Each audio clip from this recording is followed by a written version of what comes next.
आप सब लोगों ने, आयोजकों ने निमंत्रण दिया, बुलाया मुख्य अतिथि के तौर पर। इसके लिए आयोजकों को, आप सब लोगों को दिल से धन्यवाद देना चाहते हैं।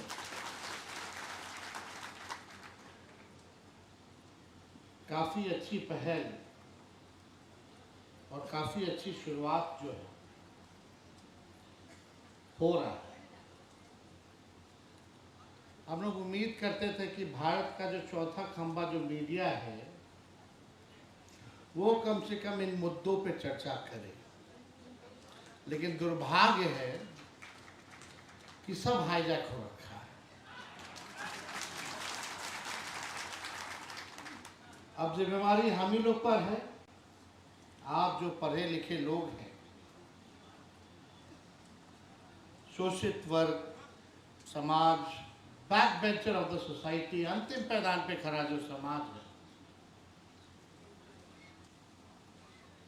आज जो लोग यहाँ उपस्थित थे, हमको सूचित किया गया कि भाई सब पढ़े लिखे ग्रेजुएट, सब लोग, प्रोफेसर से लेके सब लोग यहाँ उपस्थित रहेंगे। तो आज हमको लगता है कि आपकी जो लड़ाई है वो आपको ही लड़ना पड़ेगा, कोई और बाहर से आके लड़ने वाला नहीं है। और अब अपने कंधों पर ही हम लोगों को ये जिम्मेदारी लेने की ज़रूरत है।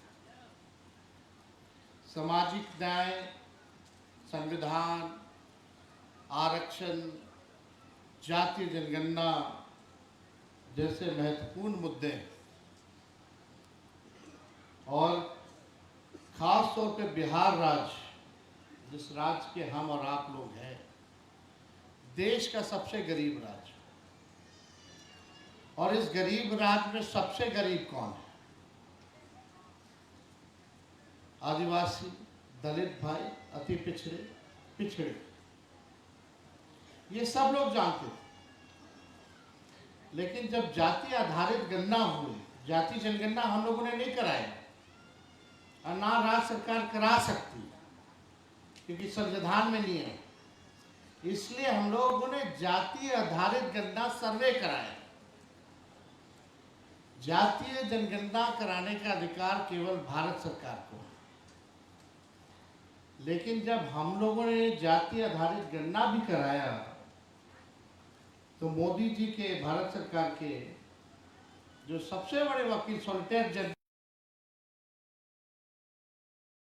मेहता जी को खड़ा कर दिया गया कि ये बिहार के जो आंकड़े हैं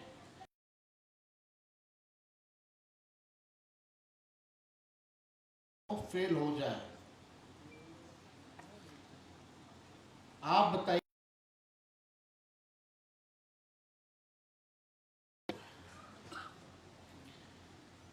जो हमारे प्रधानमंत्री मोदी जी कहते थे कर रहा है, लोग जातीय विद्वेष पैदा कर रहा है।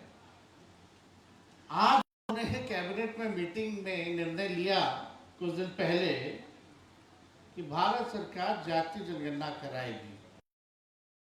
प्रधानमंत्री जी को बताना चाहिए कि क्या अब आप जात को लड़ा रहे हो, विद्वेष पैदा कर रहे हो।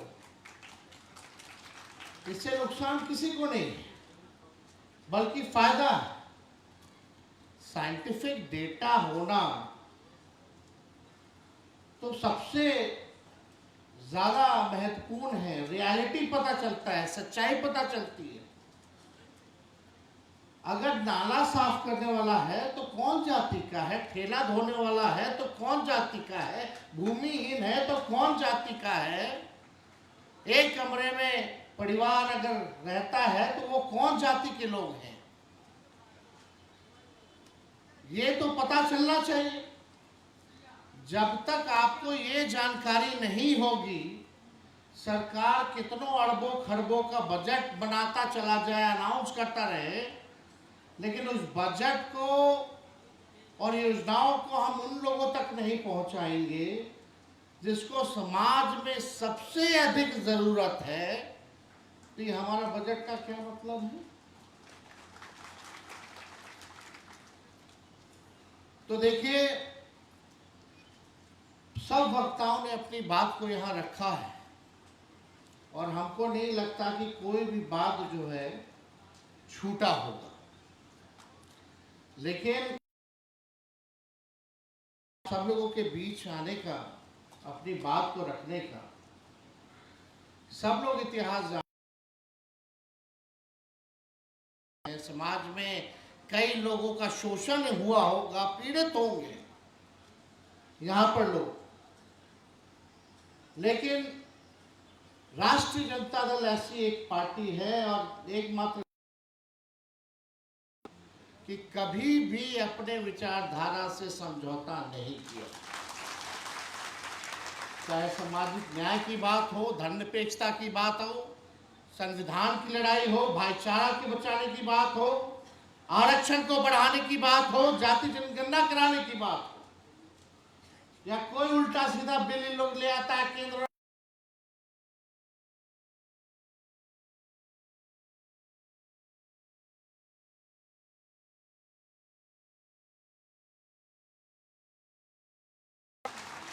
सत्ता आएगी जाएगी इसकी हमको परवाह नहीं है।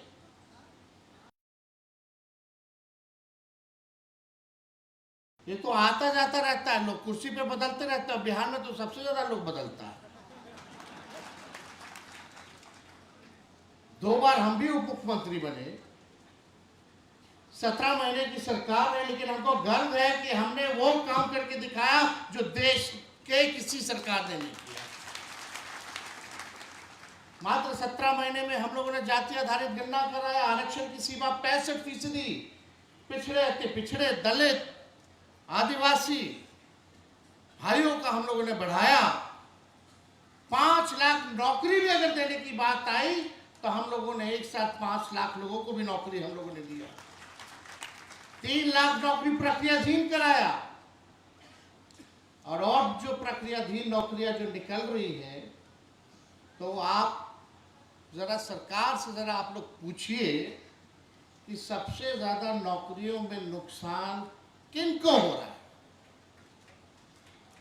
हजारों में, लाखों में पिछड़ा समाज, अति पिछड़ा, दलित, आदिवासी भाइयों को हो रहा है कि नहीं हो रहा। लेकिन लोग सवाल क्यों नहीं पूछ रहे? लोगों में गुस्सा क्यों नहीं है? आपकी रोटी कोई बार बार हर बार छीन करके खा रहा है, लेकिन वो गुस्सा नहीं है। आपके अधिकार के साथ खिलवाड़ किया जा रहा है। झुनझुना दिखाता है, रोटी खींच लेता है, फिर झुनझुना पे हम लोग ताली मारते हैं। हम सब लोगों को अगर अधिकार पाना है तो हम लोगों को बोलना सीखना होगा, लड़ना सीखना होगा, एकजुट होकर के लड़ना पड़ेगा, एक होना पड़ेगा, एक साथ आवाज देना पड़ेगा। भारत सरकार तो पहले ही नौकरी खा गई, सब चीज प्राइवेटाइज कर दिया। रेलवे हो, सेना हो, जहां भी जितना भी आपका सरकारी संस्थाओं में जहां भी नौकरियां मिलती थी, आज धीरे धीरे करके जो है प्राइवेटाइज कर दिया गया, यानी आरक्षण को जो है ऐसे ही खत्म कर दिया गया। फिर भी लोगों के मन में गुस्सा नहीं। अगर हम आरक्षण की बात करते हैं तो 90% लोगों की बात करते हैं जो शोषित वर्ग के लोग हैं। और आज हम सब लोगों को मंथन चिंतन करने की जरूरत है कि जाति आधारित गणना के बाद भी बजट उसके रूप में क्यों नहीं बन रहा है। क्या हमारे मुख्यमंत्री जी कूड़ेदान में फेंक दिए वो रिपोर्ट? भाजपा के 2 उप मुख्यमंत्री क्या कर रहे हैं? सरकार में बैठे हुए अधिकारी क्या कर रहे हैं? आंकड़े तो आ गए, लेकिन आंकड़ों पे अगर आप काम नहीं कीजिएगा तो कैसे चलेगा? सरकार ढिंढोरा पीटती है कि कितना का बजट किया, 3,17,000 करोड़ का। बोलती है कि इससे ज्यादा बड़ा बजट आज तक बिहार में नहीं हुआ। और बजट में है क्या? क्या है आपके लिए? किसके लिए है वो? भूमिहीन के लिए क्या कर रहे हैं आप? गरीबी को मिटाने के लिए क्या कर रहे हैं आप? कौन सी ऐसी योजना है जिससे किसानों का भला हो, मजदूरों का भला हो? मेरा अर्थ यह है कहने का कि उन लोगों को आर्थिक न्याय कब मिलेगी,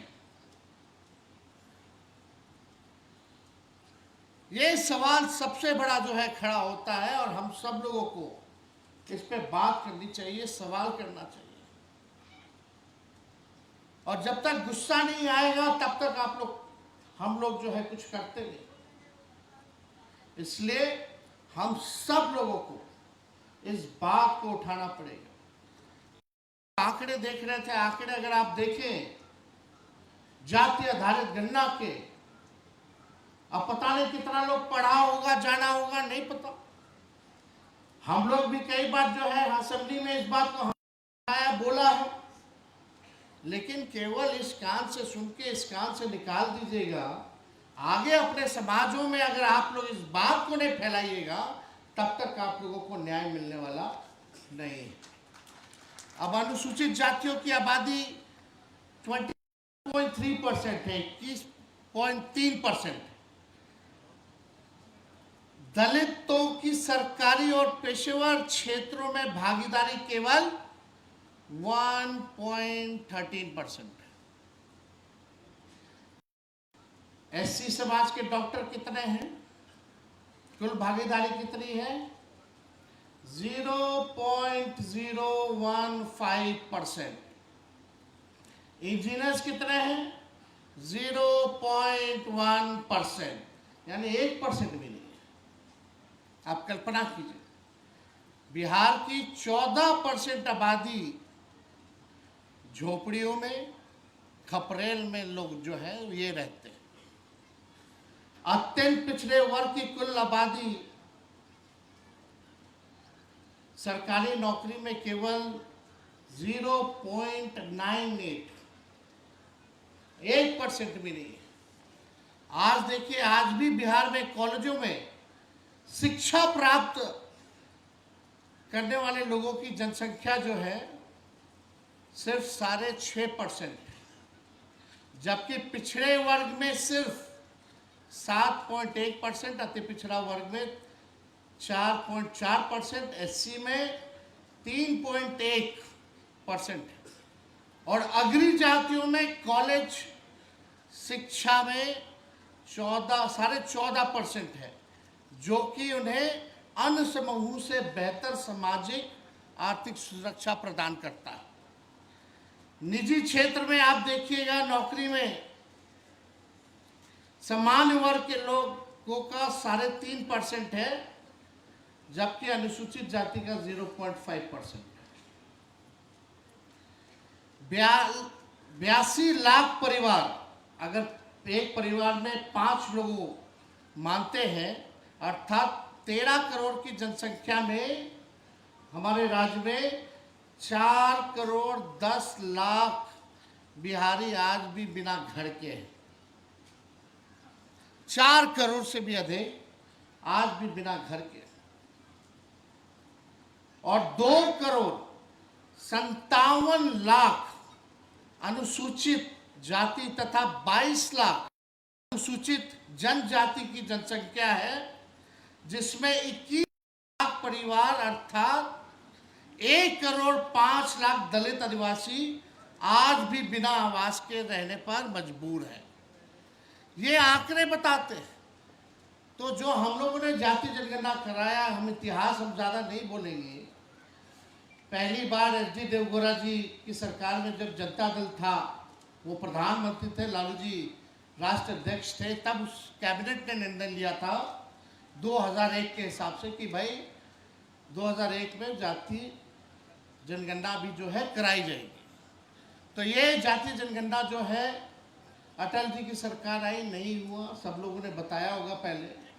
बिहार में भी कई बार हम लोगों ने आवाज़ उठाया, हमारे ही प्रस्ताव पे प्रधानमंत्री जी से हम लोग मिलने गए, नहीं हुआ, मना कर दिया गया। लेकिन हम लोगों ने ये दूसरा प्रस्ताव था कि अपने बलबूते पे बिहार सरकार जो है करेगी। और हम लोग सरकार में आए और हम लोगों ने इस काम को भी जो है किया। तो आप सब लोगों से यही निवेदन है, आयोजकों से भी निवेदन है कि इस काम को जो है आप जिलों में भी ले जाएं, ऐसी चर्चा, ऐसी बैठक आप कराएं, और हो सके तो प्रखंडों में भी जो है इस काम को कराने की आवश्यकता है। जब तक हम लोगों को ये बात नहीं बताएंगे, क्योंकि मीडिया ये बताने वाला नहीं है, और सब लोगों को एक होकर के इस पे जो है काम करने की ज़रूरत है। हम इतना निश्चित रूप से हम कहेंगे कि अगर हमारी सरकार बनेगी तो जाति आधारित गणना के हिसाब से हम बजट बनाने का काम करेंगे, ताकि इसका फायदा सबको, गरीबी, बेरोजगारी, महंगाई, पलायन जैसे मुद्दों पर जो है हम लोग इस बार काम करेंगे। लेकिन इसके लिए आप सब लोगों का सहयोग और आप सब लोगों का आशीर्वाद की ज़रूरत है।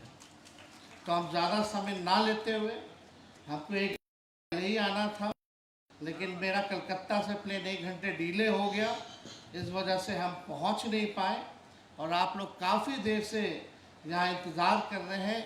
इसके लिए आप सब लोगों को दिल से धन्यवाद देते हैं, और आयोजकों को भी दिल से धन्यवाद देने का काम करते हैं। और जितने हमारे प्रोफेसर्स हैं, टीचर्स हैं,